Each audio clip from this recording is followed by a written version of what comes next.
Okay, we're back. Very sorry about that, guys. Had a little bit of a technical problem and a wife problem. I had to had to go get something for the wife, and hey, family comes first, and that's always that's the deal. As I was trying to say, I'm gonna totally restart from the beginning. Um I was talking about well, number one, since I'm restarting, let me say once again, welcome to the Maquis Webcast. Today's scope and our conversation is about what would happen if there was a war with North Korea. And I was referring to North Korea as the last Cold War hangover. And what do I mean by that? I mean that ever since the end of the Cold War, the world has become kind of a complex place. Corporate influence has made its way into our politics. Um, with that said, since the end of the Cold War, we have tried to foster democracy. We have tried to foster free trade. Um, and I was articulating on the fact that just because I'm a proponent of free trade does not necessarily make me an internationalist or a globalist. I am an individual that believes in the sovereignty of borders. I believe that nations exist for a reason. However, I also believe firmly that democracies do not generally make war on each other. It is dictatorships and autocracies and fascist governments that generally tend to divide their populations, misinform their populations, and make war on each other. Democracies tend to be better informed, better equipped, and better prepared to handle crisis through negotiation, through diplomacy, and if need be, conflict. But they usually see them traditionally as the last resort.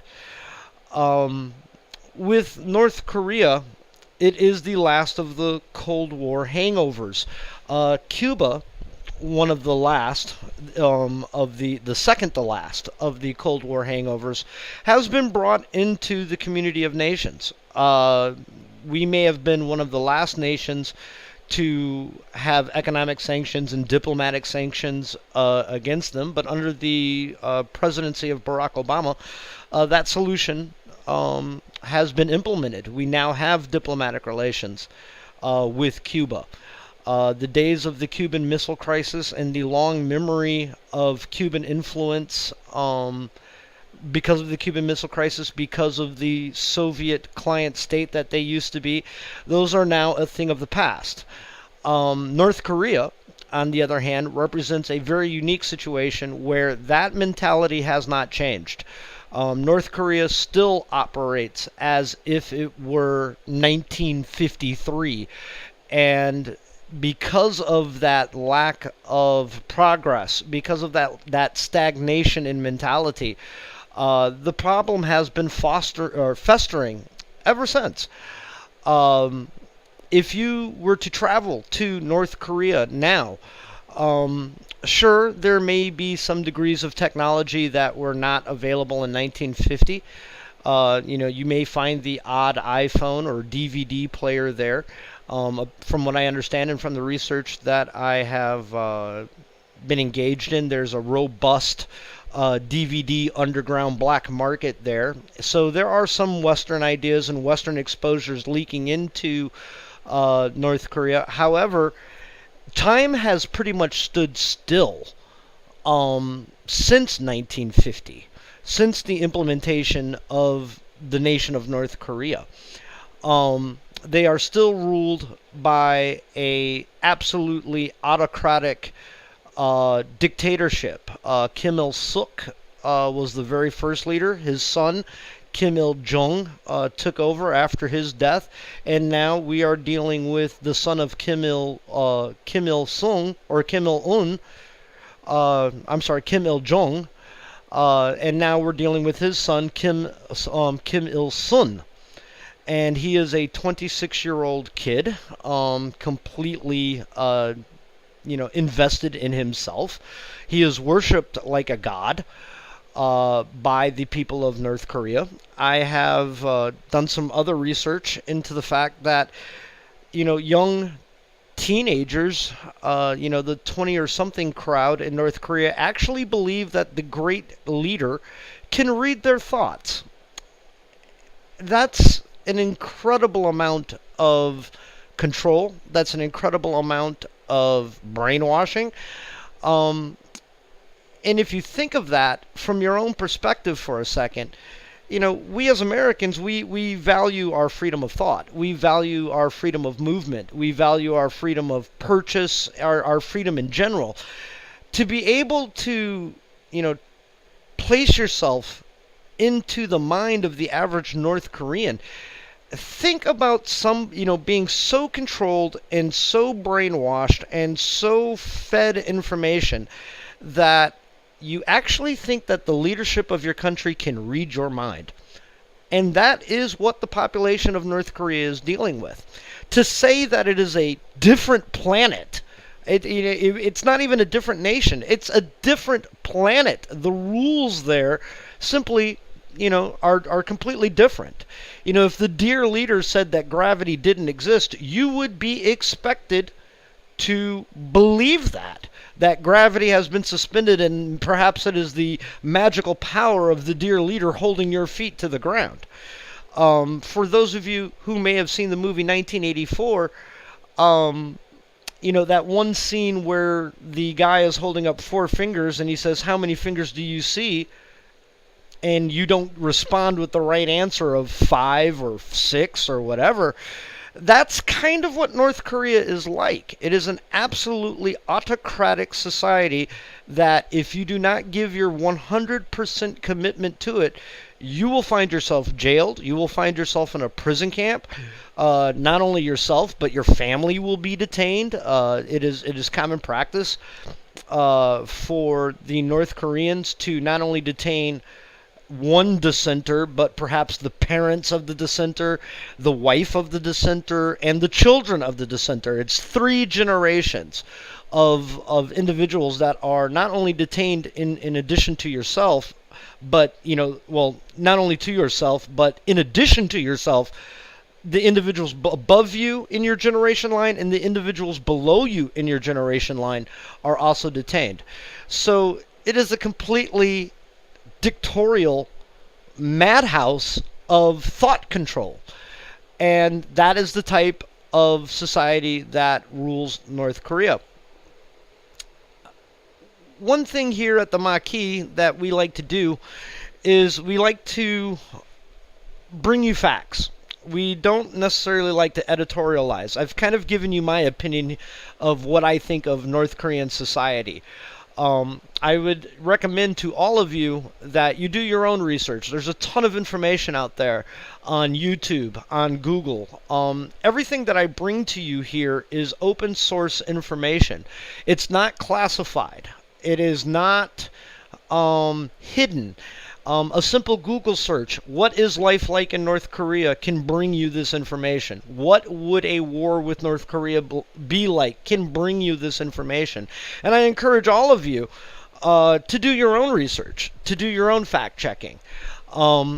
You'll find here in my notes section over here to the right that I've already kind of collected some notes for you, and as usual, I will be posting all of these up so that you can fact check and look into the information for yourself. But I always challenge the audience. I always challenge our audience to look at this for yourself. Present an argument to where perhaps maybe this information that I've gathered is wrong. Or a different perspective. I'm all about trying to engage a free discourse and in a free exchange of ideas. However, I will say this. I am not one for editorializing. I do not like to make up your mind for you. I like to present you the facts and allow you to make up your own mind for yourself. So, with that said, let's dig into the scope of how North Korea came into existence. Um, History Channel, history.com and historychannel.com is an excellent resource. And here, as you can see, I'll just do some narration real quick. On June 25th, 1950, the Korean War began with some 75,000 soldiers from the North Korean People's Army poured across the 38th parallel, the boundary between the Soviet-backed Democratic People's Republic of Korea to the north and the pro-Western Republic of Korea to the south. The invasion was the first military action of the Cold War. By July, American troops had entered the war on South Korea's behalf. As far as American officials were concerned, it was a war against the forces of international communism itself. After some early back and forth across the 38th parallel, the fighting stalled and casualties mounted with nothing to show for them. Meanwhile, American officials worked anxiously to fashion some sort of an armistice with the North Koreans. The alternative they feared would be a wider war with Russia and China, or even, as some warned, World War III. Finally, in July 1953, the Korean War came to an end. In all, some 5 million soldiers and civilians lost their lives during the war. The Korean peninsula is still divided to this day. And this is all true. This is all 100% accurate. I'm going to take a look. I found a map that shows the Korean War in kind of 4 phases. Let me see if I can find it here.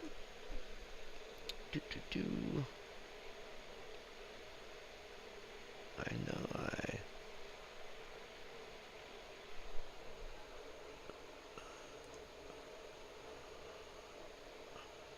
here we go. Just to give you kind of a brief dissertation of what the Korean War looked like. At the beginning of the conflict, North Korea here in red, South Korea to the south in blue. And it was cut right in half at the 38th parallel. During the early fighting of the Korean War, the UN forces, primarily made up of the United States. However, other nations did join this war. The United Kingdom sent forces. The Australians sent forces. I believe even the Danish, Denmark, sent forces. It's the first time where you actually see the United Nations work as a collaborative body in defense of another nation, which was one of the shortcomings of the predecessor of the United Nations, the League of Nations. It didn't have an army or the ability to stand up an army to enforce its dictates militarily. The United Nations forces were pushed back into the Pusan perimeter, and it is this little sliver of blue here.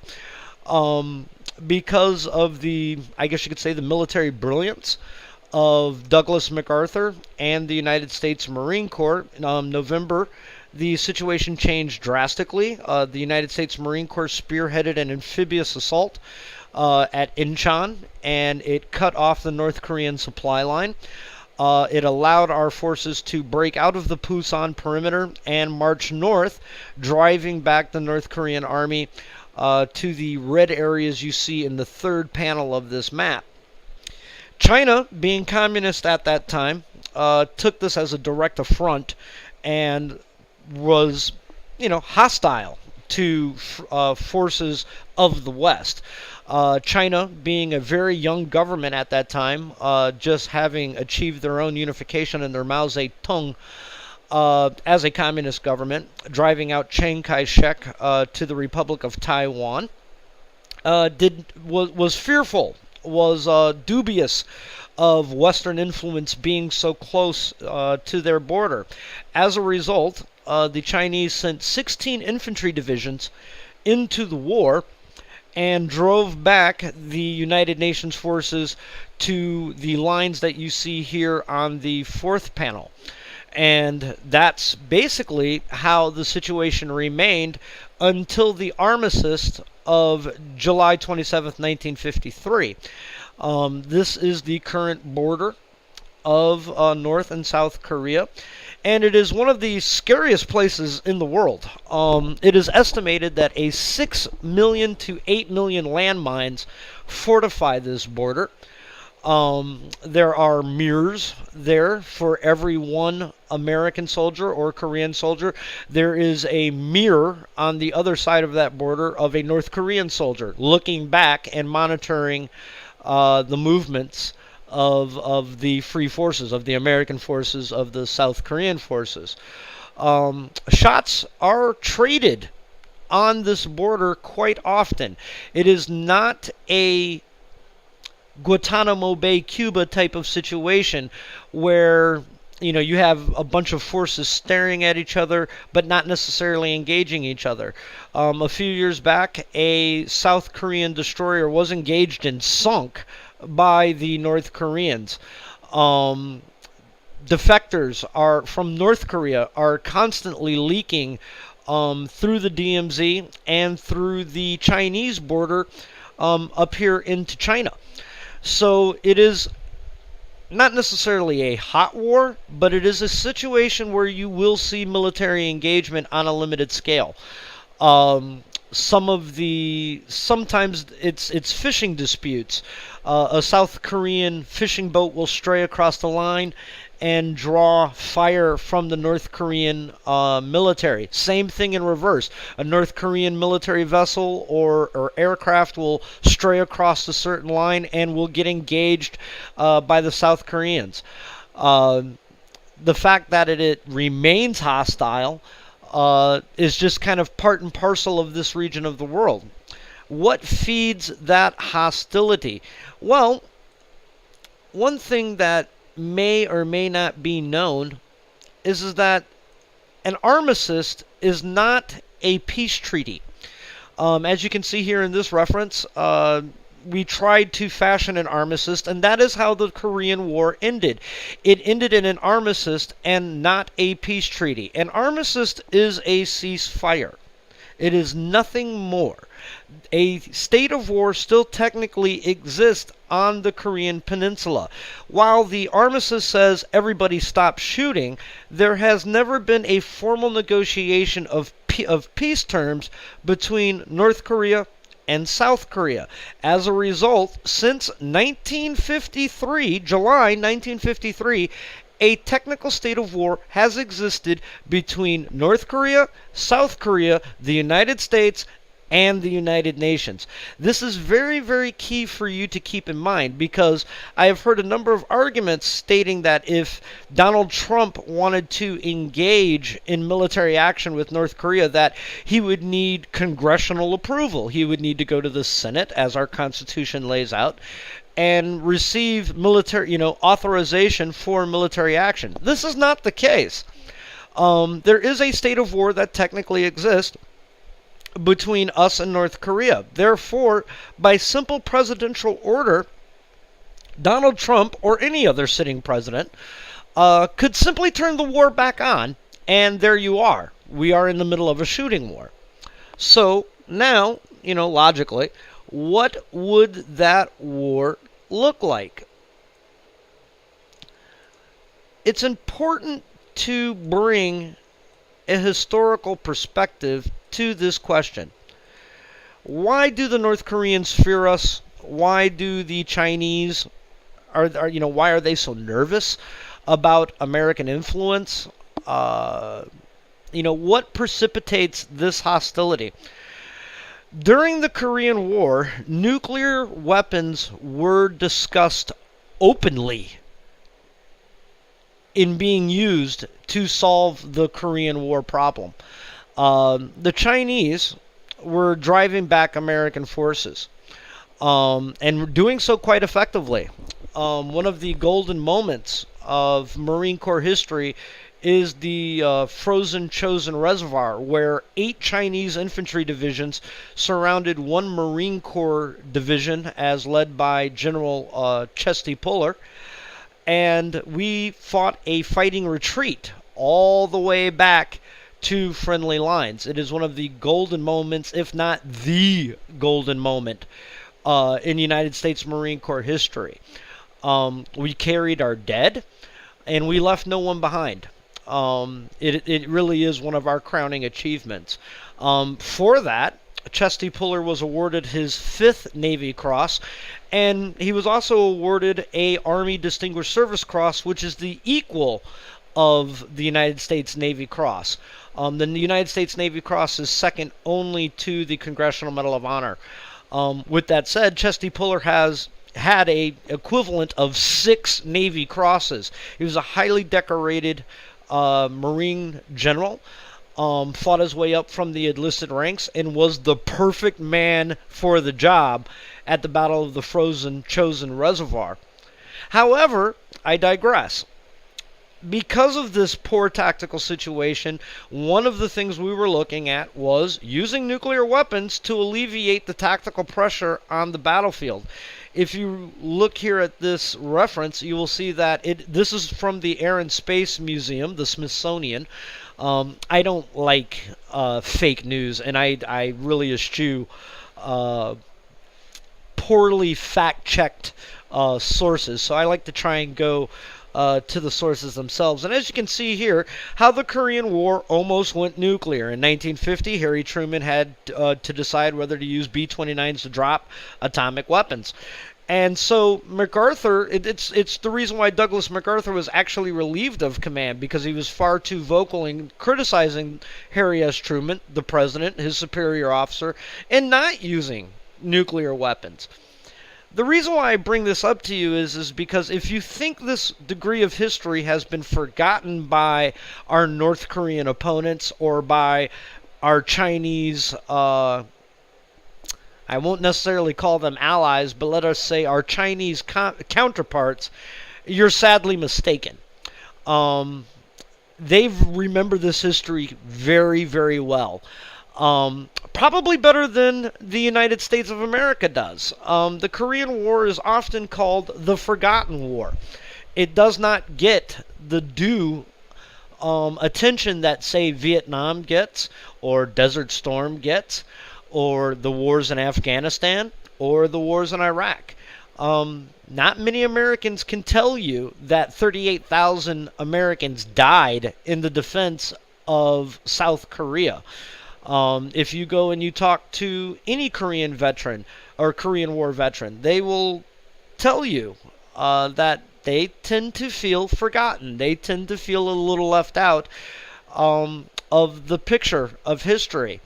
And there's some very serious history that happened in this situation, i.e. the use or potential use of nuclear weapons.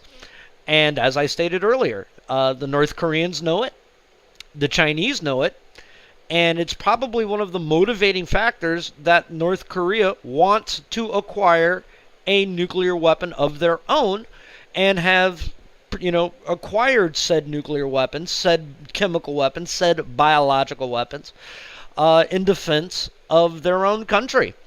Because they know the United States will use said superior firepower if necessary.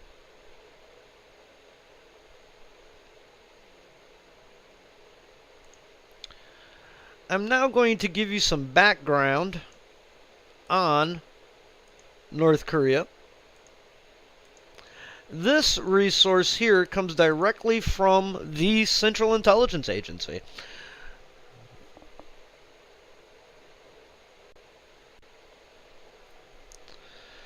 The CIA, the Central Intelligence Agency, has a number of open source publications. This is nothing that is classified. This is nothing that is amorphous or hard to find. Again, a simple Google search will yield you these results. The CIA, a few years back, in efforts to be transparent, in the efforts to, I guess you could say, serve the public good, created this website called the World Fact Book. And you can go and find information about pretty much any nation on Earth as to, who they are, what they are, who are their current leaders, what are their demographics, what is their GDP, blah, blah, blah, blah, blah, blah, blah. And so I went and I looked, and, well, here you go, North Korea. As you can see here, we have a map of North Korea with all of its major cities. We have some background information as to who North Korea is. And I'm going to read some of this here. An independent kingdom from which, for much of its long history, Korea was occupied by Japan beginning in 1905 during the Russo-Japanese War. 5 years later, Japan formally annexed the entire peninsula. Following World War II, Korea was split, with the northern half coming under Soviet-sponsored communist control.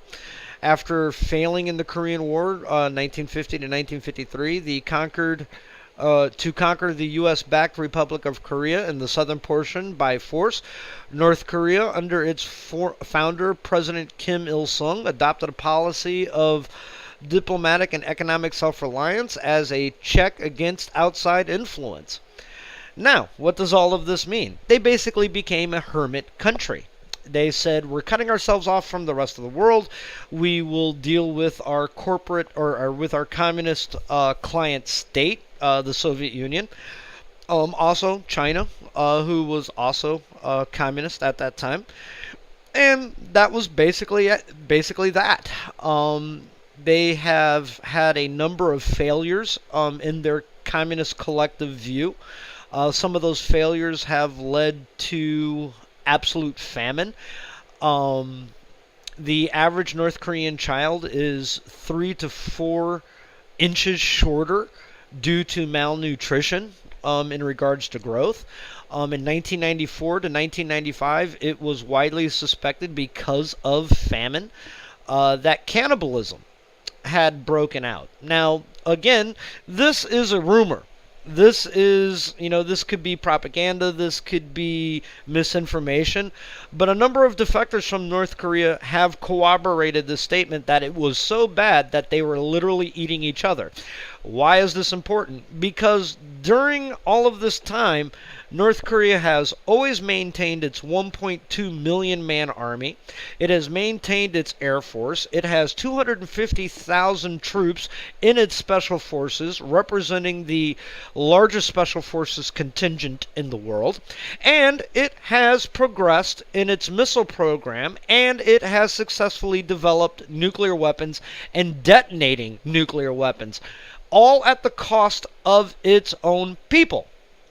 Now, I don't know about you, and again, this may be waxing editorially, this may be giving an opinion, but when a government is willing to starve its own people in the interest of preserving its military power, which is the backbone of the political structure, this is a government that needs to give you a certain degree of pause. Everybody's up in arms over Syria right now about, the use of chemical weapons, the 500,000 dead there by Bashar al-Assad. Yet nobody's looking at North Korea and how it maintains its power. It's just as dictatorial, just as autocratic.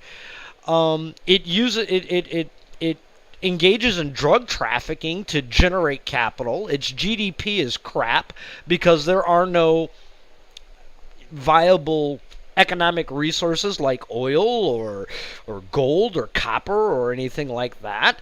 It has nothing to offer the world in exchange for economic activity or economic influence. Therefore, the government is committed to holding its own power for power's sake, and is willing to starve its own people into submission. How does this all add up? Well, it adds up to a pretty grim view that, I don't know, you make up your own mind as to how you view this. I know a number of people out there are like, well, they have the right to their own self-autonomy.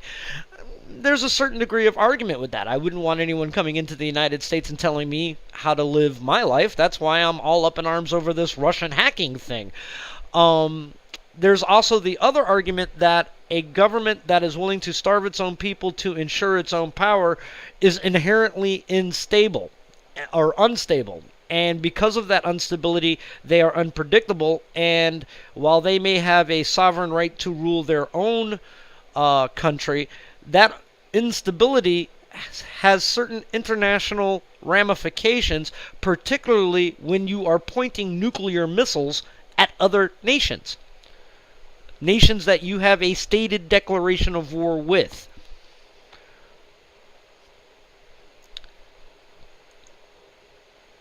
Let's look at the economy. North Korea, one of the world's most centrally directed and least open economies, faces chronic economic problems. Industrial capital stock is nearly beyond repair as a result of years of underinvestment, shortages of spare parts, and poor maintenance. Large-scale military spending draws off resources needed for investment and civilian consumption. Industrial and power outputs have stagnated for years at a fraction of pre-1990s levels. Frequent weather-related crop failures, aggravated chronic food shortages caused by ongoing systemic problems include a lack of arable land, collective farming practices, poor soil quality, insufficient fertilization, and persistent shortages of tractors and fuel. So basically, what this whole section spells out for you is that these people don't, because of the military spending, because of the government's commitment to maintaining its own power through its military strong arm, completely deprives its people of anything. Fuel, tractors, spare parts, crop rotation, fertilizer for said crop rotation. I'm not a farmer, but I understand that fertilizer is important to growing crops. And if buying more bullets is more important than feeding your own people, this is a problem. Also, in regards to power shortages, i.e., you need power to create a viable economy. You need electricity to have an industry. Some of the research that I've looked at, some YouTube videos, some documentaries, and so on and so forth. Apparently, electricity is available to the civilian population for 1 hour a day. 1 hour a day, the civilian population has power. After that, it's all gone. You live in the dark. You live without heat. You live without air conditioning. Potentially even hot and cold running water is not available to you. And I do have a picture that illustrates this.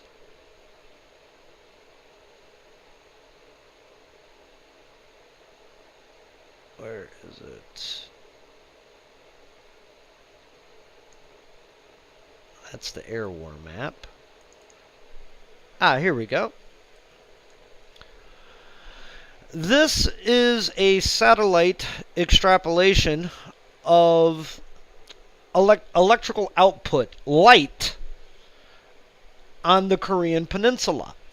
As you can see here to the north, this is China. And as you can see, there's ambient light up here. There's a whole lot of electricity, a whole lot of electrical output. This puts out ambient light. And, well, we can see that from satellites, take pictures of it, and engage it. So here you can see I can't remember the name of that city, but it's a huge one. It's got like 6 or 7 million people in it, and as you can see here, the electrical output is staggering. This red area here is Seoul. Seoul is a city of roughly, I think it's 18 to 20 million Koreans. It's one of the largest economies on earth. I believe it's the 5th. And as you can see, the entire continent or the entire country of South Korea has heavy industrial output. It has heavy electricity use, and it's all lit up. Now, if you look here at North Korea, you can see that it's literally in the dark. This one little dot here represents Panmunjom, the capital of North Korea, and the rest of the country is completely devoid of light, completely devoid of activity, completely devoid of, assuming, logically, if there's no electricity, industrial output. With that said, that's a pretty grim view for people to live through.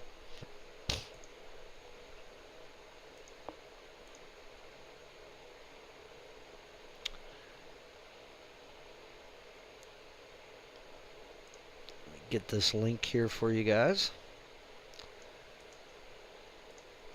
That gives you some economic background as to what North Korea is like.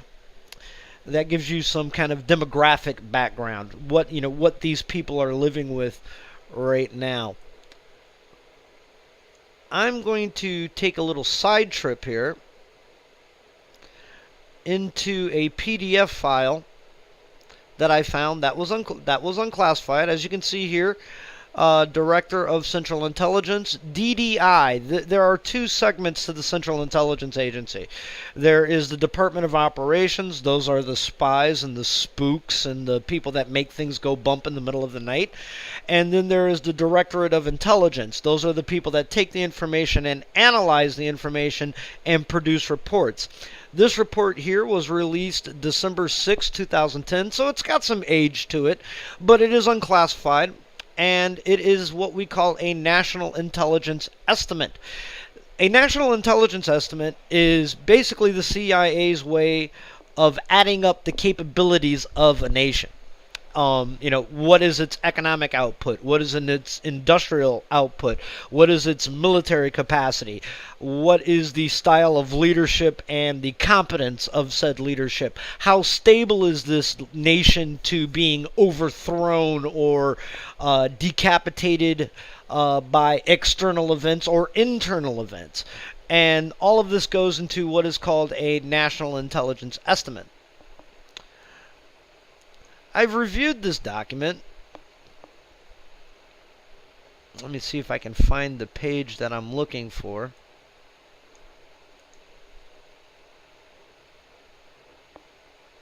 I found it. Oh, hopefully I didn't go by it. I think I did.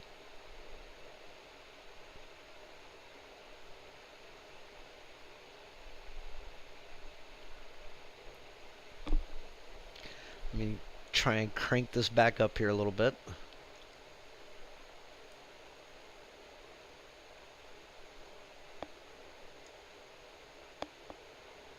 Well, in the interest of time and brevity, oh, wow, I really overshot it there. Sorry. Well, actually, right there, there's a very key. This is the table I'm looking for, right here. Right here, comparison of active ground forces. Now, as you can see here, it says North Korea to the left, South Korea to the right. North Korea currently, well, or at least as of December 2010, I doubt there's been a little change. North Korea has 26 infantry divisions, 15 armored divisions, 4 special operations brigade, or 21 special operation brigades, and 23 mechanized brigades. This is a grand total of 228 battalions. As you can see to the right, North Korea has some comparable forces. They have 21 infantry divisions, 2 mechanized infantry divisions, and 2 armored divisions, and they have 7 special operations forces brigades. It's important to note that these Korean forces are backed up by 28,000 American troops and also a United States Air Force tactical fighter wing, which are stationed there 24 hours a day, 7 days a week. So there is an American presence within the Korean Peninsula right now. Now, what does this army look like? What does this mean in numbers? As you can see here, it's huge. It is estimated that 700,000 troops are currently on active duty in North Korea right now. If you add in the reserves, that comes out to 1.2 million. I believe the North Koreans operate the 4th largest army in the world. It is a known fact that they operate the largest special operations contingent in the world. That is not a doubt. That is for fact. As you can see here, this is a parade. I believe their Independence Day parade. And as you've probably seen in videos and in some pictures, they really go all out on these parades. And This is what the North Korean Army looks like.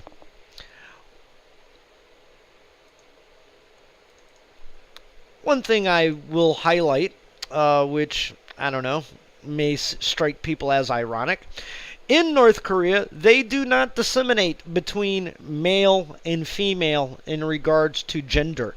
Women are pressed into service equally as the men. They are expected to operate in combat. All of the women here that you see are capable of firing that AK-47, capable of cleaning that AK-47. Some of them are actually incorporated into their special operations forces, and most of them are quite proficient at the martial art of Taekwondo. Uh, this is the prerequisite for entering the North Korean Army. Um, my point being is that men and women fight equally within the North Korean Army. So it is not just a gender military force. You will see women on the battlefield in a war with North Korea if one does happen. What is their Air Force like?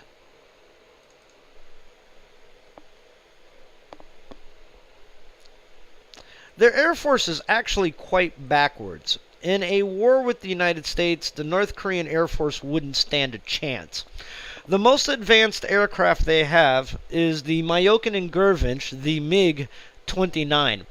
The MiG-29 is a air superiority fighter developed by the Soviet Union. It has been extended in its use by Russia. There is no more Soviet Union anymore. The MiG-29 represents a fourth generation fighter. It was developed, I believe, in 1983. It is highly maneuverable. And I believe it is at the time that it was exported to the North Koreans, it lacked air-to-air refueling. However, it did have a rather sophisticated look-down, shoot-down radar. It is capable of engaging targets out to 30 to 40 miles, which is comparable to our F-15s and to our F-16s. However, it has absolutely no stealth capability whatsoever, and North Korea has a very limited number of them. It's somewhere estimated between 50 and 75. Why do I bring this to your attention? This is the best the North Koreans can throw at us. This is it. This is the top of their model in regards to contesting air power. Now, going back to, say, 1986 all the way up to about 1998, 1999, this aircraft would have been a match for us. This aircraft would have caused considerable headaches for us against our F-16s and our F-15s. Because of the advances of our U.S. Air Force and because of stealth technology, we have developed an aircraft called the F-22. And the F-22 is the class of air-to-air combat. The F-22 is a stealth aircraft capable of screaming through the skies at Mach 1.2. You will never see it coming. You will never hear it coming. The United States Air Force is proud of its capability and has kind of a mantra. The F-22 gets the first look, it gets the first shot, and it gets the first kill every single time.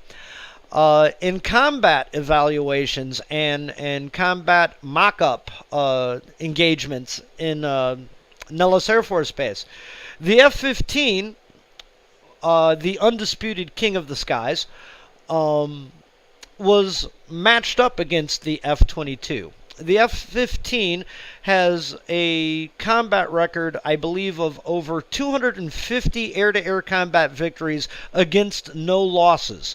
For the last 40 years, the F-15 has been the undisputed champion of air-to-air combat. They took 16 F-15s against 2 F-22s. I'll say that again because it's kind of confusing.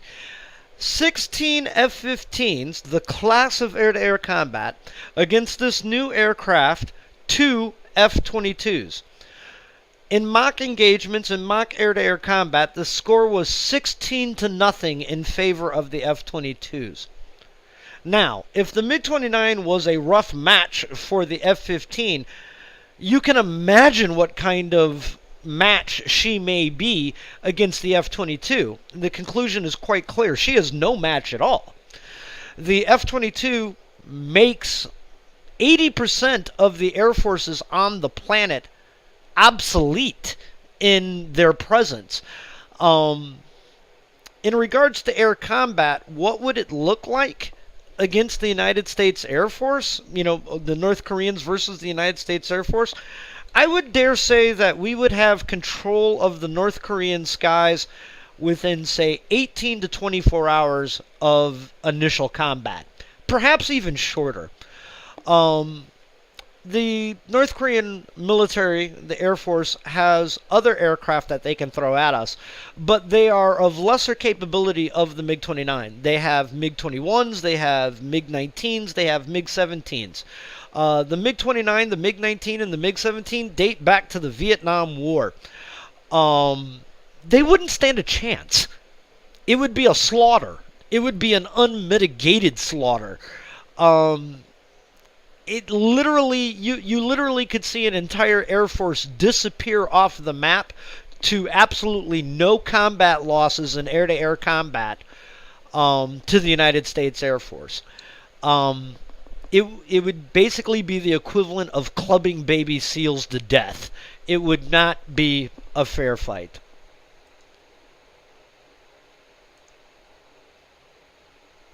Now, what other capabilities do the North Koreans have? Special capabilities in terms of warfare refer to biological, chemical, and nuclear weapons. This website here is a open source website which is committed to tracking special capabilities throughout the world. You can find such publications at Carnegie. You can find them at the Heritage Foundation. There's a few. The United Nations has websites like this. This one was the most complete that I found, and as you can see here, updated December 2015, North Korea claims that it does not possess chemical weapons. While assessing chemical weapons stockpiles and capabilities are difficult, North Korea is thought to be among the world's largest possessor of chemical weapons, ranking third after the United States and Russia. In 2012, the South Korean Ministry of National Defense estimated that the DPRK possesses between 2,500 and 5,000 metric tons of chemical weapons. Now, we know for a fact that they have chemical weapons. Military defectors from North Korea have confirmed our suspicions. They use sarin nerve gas, which you have seen deployed recently in Syria. They use anthrax. They use mustard gas. There's a few other VX nerve gas, if I didn't already just say that. VX nerve gas is particularly nasty. VX nerve gas was actually discovered before World War I. By accident, ironically. It was discovered in the United Kingdom. A scientist was trying to develop a pesticide for pests, for mosquitoes, for locusts. It was designed the intention was to eliminate pests from crops, to protect crops. And it was very, very effective. And some military genius thought to themselves, well, if it's so capable of killing these insects, I wonder if it would actually be effective against human beings. And lo and behold, it was. It was used extensively throughout World War I, and because of the use of chemical weapons and biological weapons in World War I, is the reason why we now have the Chemical Weapons Convention that you see here. and the Geneva protocols that you see here. This is why websites like this and organizations like this exist, is to track the violators of these protocols, which North Korea is very much a blatant violator of. Biological weapons. Biological warfare is as old as time. I believe one of the first recorded uses of biological weapons was at the Battle of Troy. If some of you are familiar with the legend of Achilles, that would be the Battle of Troy, the Trojans, the Trojan horse, and so on and so forth. It was not uncommon practice for the Greeks to take a dead, decomposing horse or cow or something like that and lob it over the wall of an enemy fortress. And the intent was very clear. Decomposing body, or the rotting body of a horse or other like corpse, the intention was to spread that disease to the members of the fortification in hopes that they would get sick, die, or fight less effectively. That is what a biological weapon is. Biological weapons such as smallpox, anthrax, rabbit fever, typhoid, these are all examples of biological weapons. And it is well known that the North Koreans possess these types of toxins and have weaponized them into their artillery shells. Is that a blatant violation of the Geneva Protocols of weapons of mass destruction, proliferation treaties, United Nations protocols, so on and so forth? Absolutely it is. Are these people, and you also have to ask the logical question, if these individuals are willing to starve their own people to maintain said weapon systems, are they willing to use them? I'll leave that to your own logic. I will say this, that the North Koreans have had a robust relationship with both China and the former Soviet Union in regards to military training and adaptation of military doctrine. Both in China and in the former Soviet Union, the military doctrine was to use nuclear, chemical, and biological weapons first, with absolutely no compulsion. They saw them as effective weapons as, say, a rifle or an F-16 or a JDAM bomb. If you're going to have them, you use them. And because of the isolation of North Korea, I strongly believe, I strongly have the indication that their military doctrine has not changed. Am I convinced that they will use biological, chemical, and nuclear weapons first? Absolutely. That's because their military doctrine says so.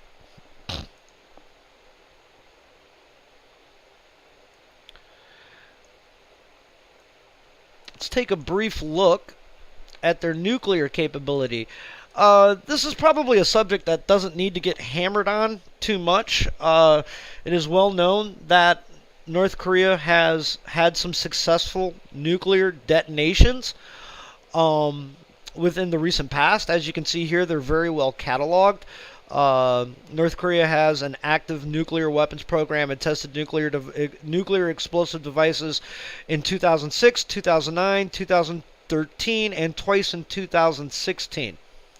Believe it or not, North Korea has been trying to acquire nuclear weapons since the 1970s. They tried to acquire them first from the Soviet Union. They then tried to acquire them from China.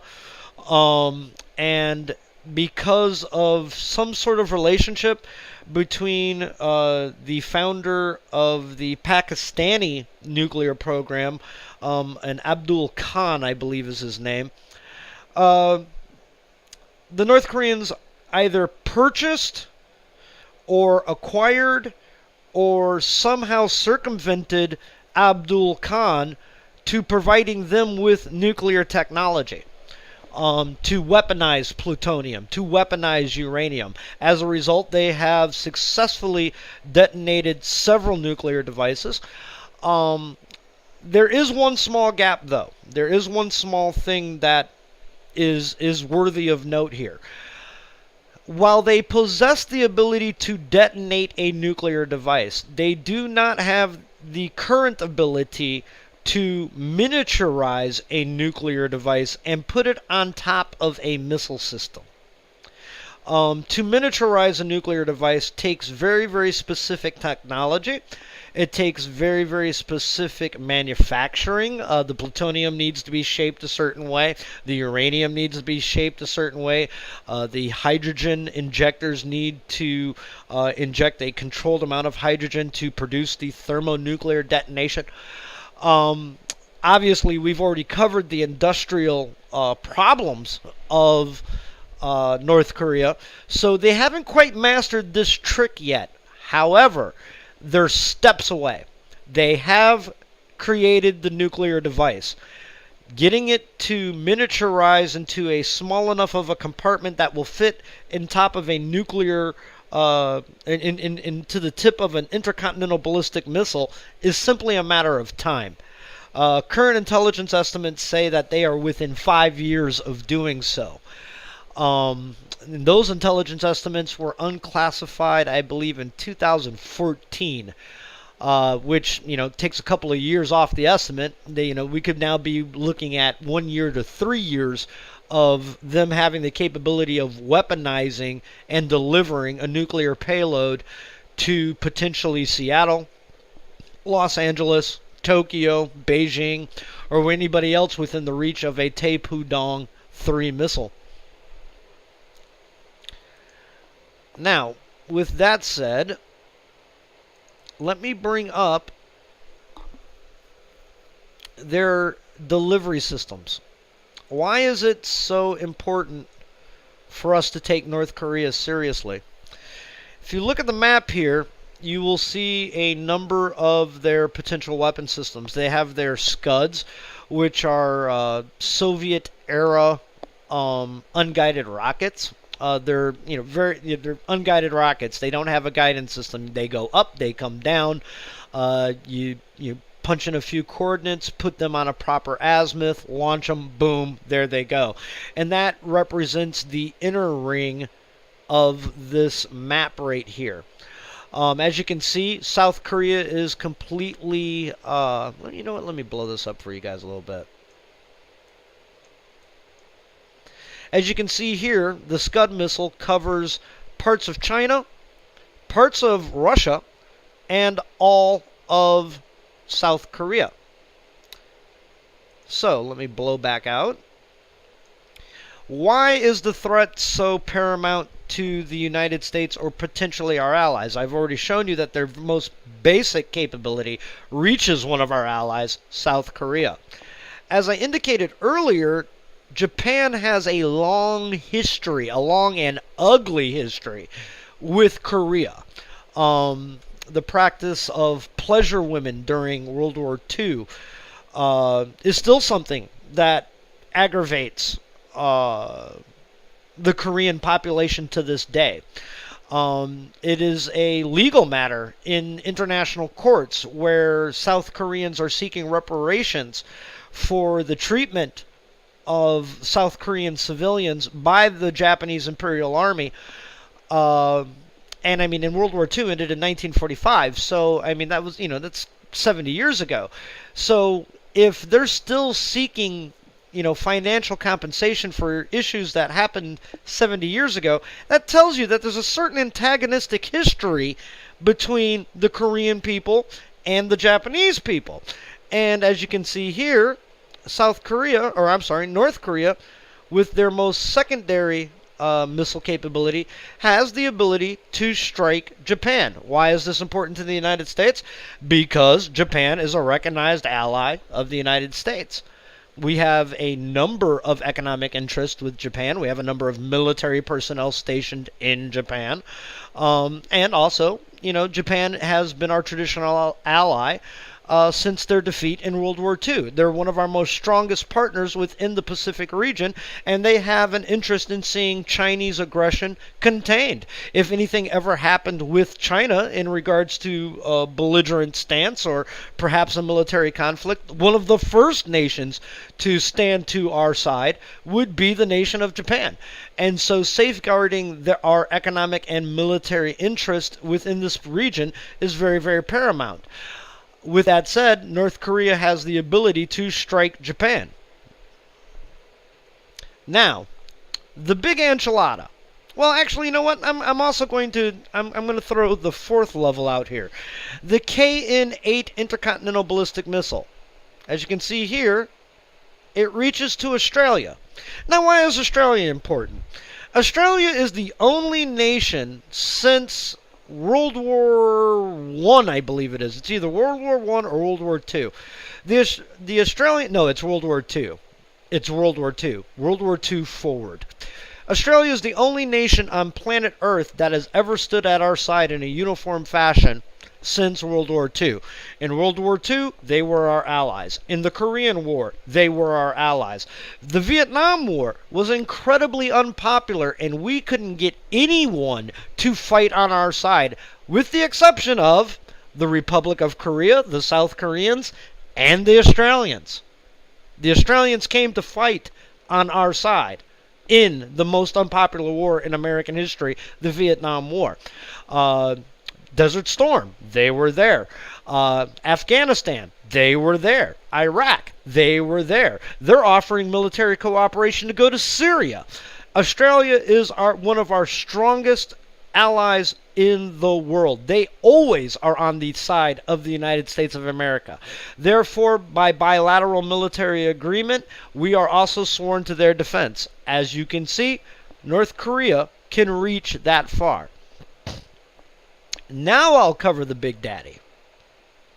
The Taepudong 1, 2, and 3 missile system, and I'll leave 4 and 5 up here, have the capability of striking everything west of the Mississippi. That's what these lines here represent. Now, let's think about these targets for a second. With this line right here, that represents Detroit. With this line right here, that represents Chicago. Somewhere in this area would be Omaha, Nebraska. Somewhere here within this area would be Phoenix, Arizona. Somewhere in this area would represent Denver. Somewhere in this area would represent Seattle. Somewhere within this area would represent Los Angeles. And right in the middle would be San Francisco. Now, you're thinking to yourself, does North Korea really have the ability to reach that far? Yes, they do. The Taepudong 1, 2, and 3 missile have been successfully tested. The only thing that's missing is the miniaturized nuclear device that goes at the top of this Taepudong missile. As I've indicated earlier, they are 1 to 3 years away from developing that capability.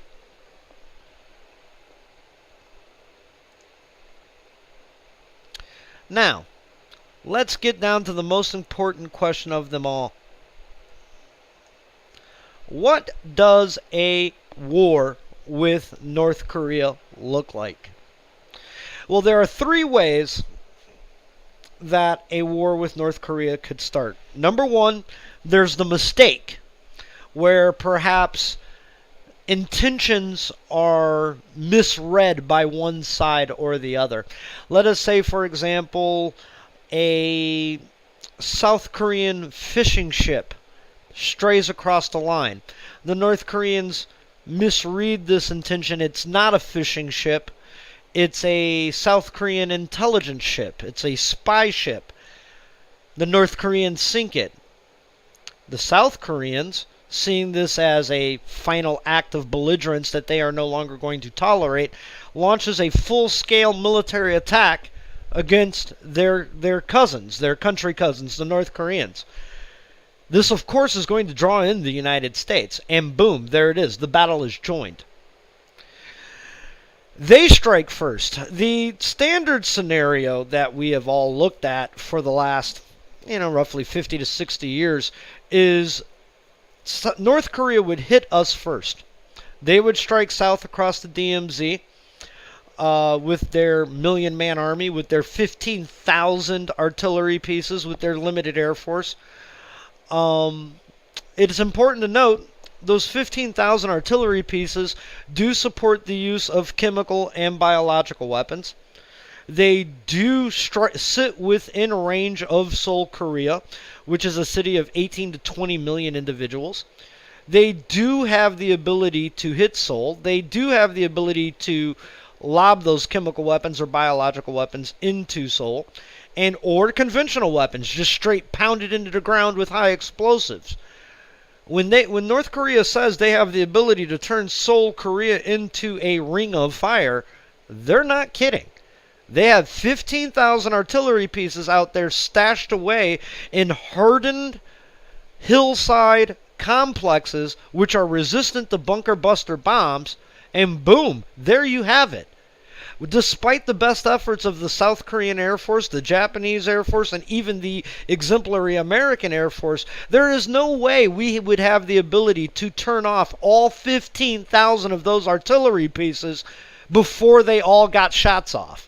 So does that mean that chemical weapons or biological weapons, or potentially even a nuclear weapon through one of those artillery pieces could strike Seoul and unleash unimaginable devastation? Absolutely. Absolutely. That's the scenario where they strike first. Perhaps we strike first. Perhaps we, with Donald Trump and his ready aim or ready shoot aim mentality, perhaps he takes unilateral action like he did in Syria. As you can see, he's not necessarily interested in effective action. Perhaps we target the facilities at Yongbon. Give me 1 second here. I actually have a map that illustrates this. These are all suspected nuclear facilities throughout North Korea. Perhaps we engage in a limited strike against these facilities. We have no way of knowing that if this is all of it, or if this is some of it.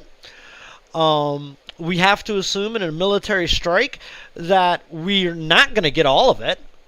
That's just the way it is. That's why you drop 2 bombs instead of 1, because it's called redundancy. Do we have the ability of hitting all of these targets? Yes. Do we have the ability of guaranteeing that we're going to take out every single nuclear facility that exists? No. War is an imperfect science. You can act like you have that degree of precision. You can act like you have that ability, but in war, nothing is guaranteed. So, let's say, for example, we strike first. Would this give us the ability to control the initiative? Absolutely. Are we going to have to follow up these strikes with certain military actions? Absolutely. Because I guarantee you the North Korean army is going to come south if we strike first. Now, the casualties for the first day of a war in North Korea, or a war with North Korea, range anywhere between 500,000 people dead or wounded to 1.5 million people dead or wounded. I want to bring this point home to you.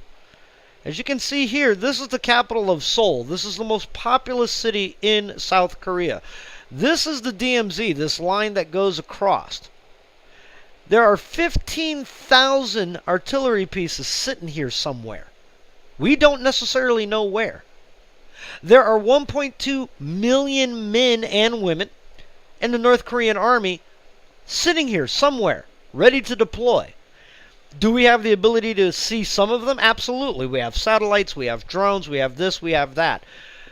Do we know where they all are? Absolutely not. We're going to find that out on the battlefield. And that means that we're going to have to react. That means that we're going to have to take some casualties. That means we're going to have to employ special forces to strike deep into North Korea, to disrupt, to create havoc and chaos. The first 48 hours of this war are going to be incredibly bloody. You're going to see chemical weapons. You're going to see biological weapons. You're going to see Seoul turned into a lake of fire.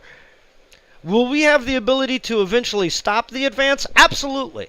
Make no mistake. In a conventional war, our military cannot be defeated. And that is one thing that actually works in our favor here is that the North Koreans probably will fight a conventional war against us. We have not seen a conventional war since Desert Storm, i.e. tank battalion versus tank battalion, infantry battalion versus infantry battalion. We've seen a thing called asymmetrical warfare, where you get a handful of jihadis, 50 guys, and they go in, they hijack a bunch of airplanes and knock down World Trade Centers. That is not conventional warfare. That is asymmetrical warfare. Perhaps I'll cover that at another time. But this would be a throwback in an instance. This would be a throwback to the Napoleonic era, where you're seeing infantry company against infantry company, but the infantry battalion versus infantry battalion, ship to ship, air to air combat. Can anyone defeat the United States of America in such a contest? Absolutely not. Will the cost of said warfare be staggering? 500,000 dead, 600,000 dead, 750,000 dead? You better believe it. Now, there's one other consideration to take into effect. I'm going to go back to my North Korean missile platform map here. It is estimated that North Korea has, excuse me for a second,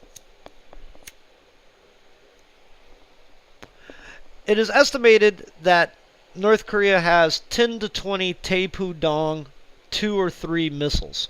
These are the missiles that are capable of reaching the United States.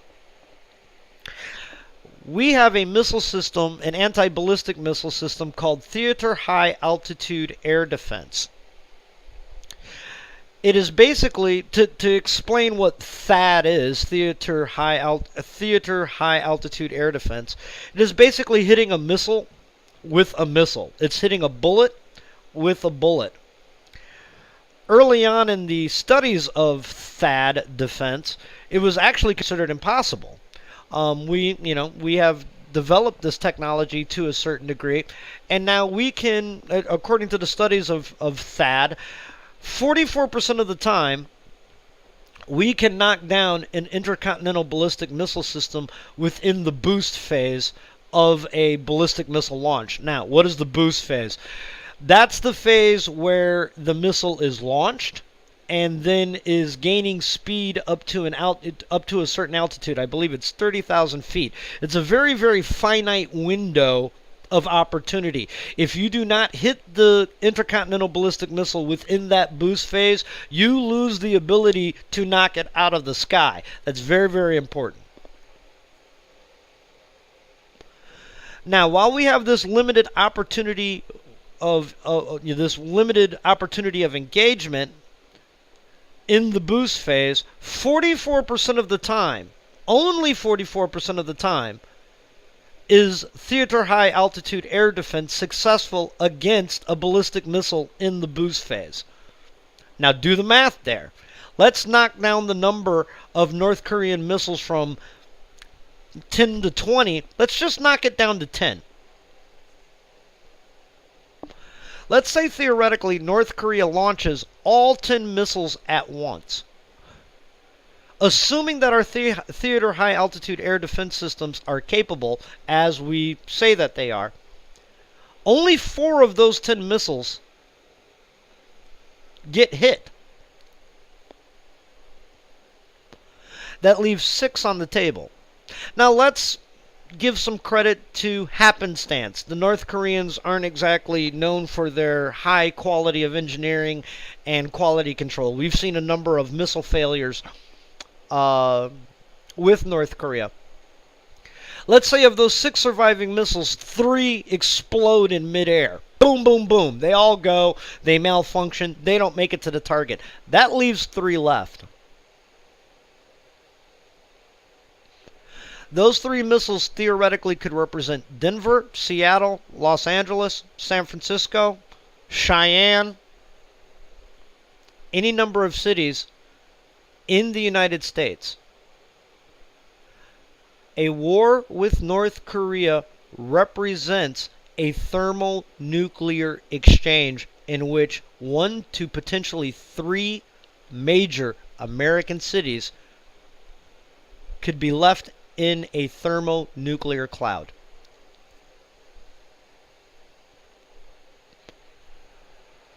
I believe Los Angeles has what? Or the sprawling Los Angeles area has something like 20 to 30 million people in it. I'm not sure of the San Francisco population, and I'm not sure of the Seattle population, but you're talking about millions of people dead, wounded, or dying from radioactive fallout, because I can guarantee you the North Koreans do not have fallout protocols. They will use the most radioactive weapons that they possibly can. If the United States, after a successful thermonuclear detonation, say in Los Angeles, that radioactive fallout is going to cascade to the east. So the problems aren't over with just the thermonuclear detonation. Hundreds of thousands of more people are going to be affected by radioactive fallout, and tens of thousands of those individuals are going to die because of radioactive exposure.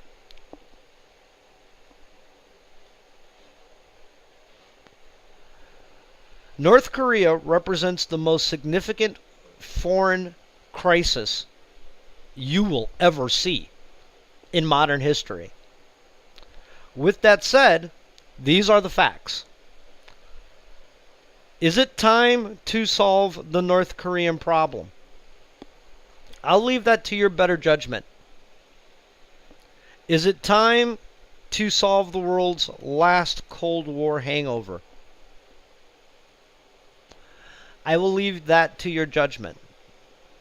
The one thing I will say, I will offer this opinion, that with all of these facts in your face, it's hard to say that this is a false flag operation. That it's a further justification of the military-industrial complex. I've heard a number of individuals on several Facebook pages say that this is a false flag, that this is some sort of precursor to talking us into a war that is unjustified. North Korea represents a clear and present danger to the safety of the United States of America and to our allies. That cannot be second-guessed.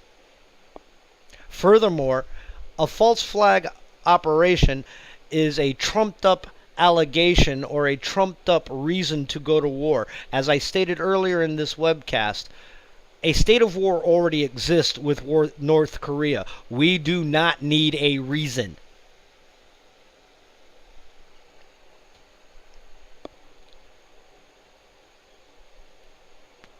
As far as military-industrial complex being concerned, I could see no better reason to justify military spending than North Korea. This is a country, this is a government that is dedicated to killing and jailing its own people at horrific rates, starving them out of existence to ensure its own power, and brainwashing its people to the point to where they think the great leader can read their minds. If you don't see that as some degree of political will, a political will that could launch nuclear weapons against another country, despite the retaliation that they know will be coming. If you do not see this as a demarker of how they value human life, I strongly suggest that you go and reassess your moral compass, because these people do not value human life as we do.